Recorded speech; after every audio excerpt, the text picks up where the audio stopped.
ফুলের মায়া। একদা এক ছোট্ট গ্রামে এক বৃদ্ধা থাকতেন। নাম ছিল লক্ষ্মী দিদা। তার বাগানে ছিল অনেক রকম ফুল, কিন্তু তার সবচেয়ে প্রিয় ছিল ছোট ছোট সাদা ও গোলাপি রঙের নয়নতারা ফুল।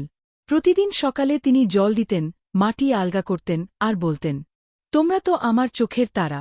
একদিন এক ছোট মেয়ে রিয়া সেই বাগানের পাশে খেলতে খেলতে হাঁপিয়ে গেল। দিদা তাকে ডাকলেন, জলের গ্যালাস দিলেন আর বললেন, এই নয়নতারা ফুল জানিস কখনো শুকায় না, রোদের তাপে জ্বলে না।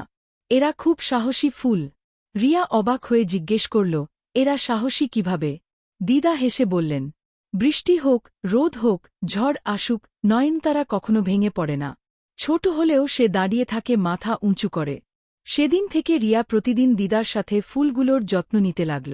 ধীরে ধীরে সে বুঝে গেল, নয়নতারা ফুলের মতো আমাদেরও জীবনে কষ্ট আসতে পারে, কিন্তু ভেঙে না পড়ে হাসিমুখে টিকে থাকাই সত্যিকারের শক্তি। শিক্ষা: নয়নতারা ফুলের মতো আমাদেরও কঠিন সময় ধৈর্য ও সাহস ধরে রাখার চেষ্টা করতে হবে।